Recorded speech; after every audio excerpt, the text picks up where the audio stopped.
G'day footy fans and welcome to my Boothy's AFL Dream Team Fantasy podcast. We are looking at Richmond Tigers. Now I've just watched the Adelaide versus Richmond JLT1 game, so that gives me a little bit more insight, but it doesn't change things hugely, maybe a couple of subtle changes. So the players from Richmond that you would consider picking in 2017 would be Trent Cotchin, 20 matches last year, 27 disposal average, 10 goals in the season, so 50% goals per game. He'd be an M3 or 4 at 585, and of course with Prestia joining the club, there's more chance of him not being tagged and getting more possessions because they have Dustin Martin and Prestia, both great midfielders who may get tagged before him in some games. Basher Hawley, injuries are a little bit of a concern for the 29-year-old, but when he does play, he gets 25 disposals, only played 12 games last year. I'd like to see him play JLT 2 and 3 and do very well, get at least 80 points each game, and he is a handy premium defender, a D1 or 2 at 563. Of course, no goals for him last year. Dion Prestia, new to the club, a little bit of a worry with injuries, only plays 14 or 15 games each year for the last 2 or 3 years, but 26 disposals a game when he plays, a couple of big scores and only 4 goals, not huge, but he was at Gold Coast who struggled last year.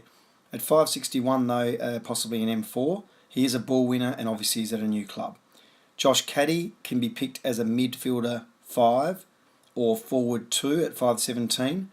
He does get a goal a game or a little bit more because he does play up forward, but he also plays in the midfield and will get more opportunities at a club like Richmond compared to Geelong. Averages 20 disposals, but that could increase to 23 or 24 this year, so he could be a good pickup as well.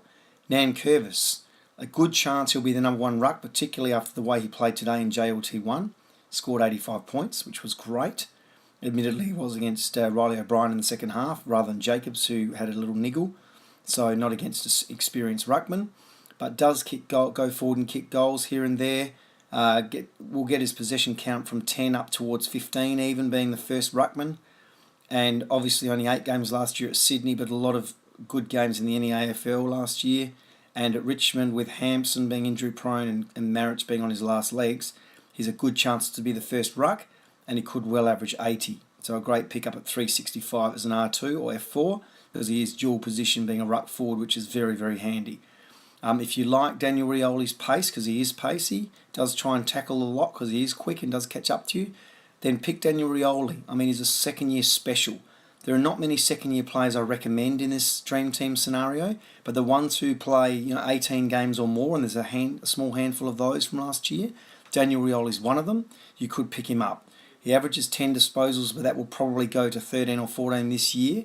Did kick 13 goals and will probably get a goal a game this year as well, and maybe increase that as well.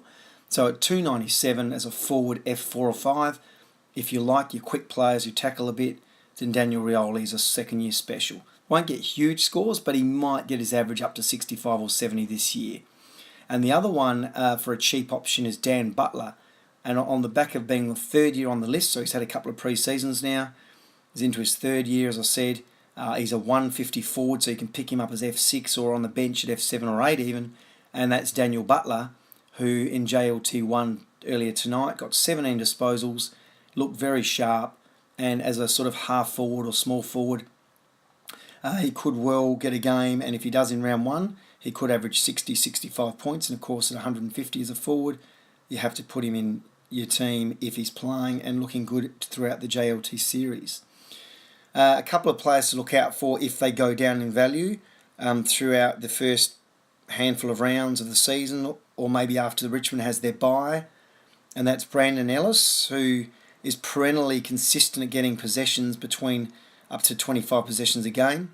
Doesn't play well against great teams or really good teams. Doesn't play well in finals, unfortunately, in his history.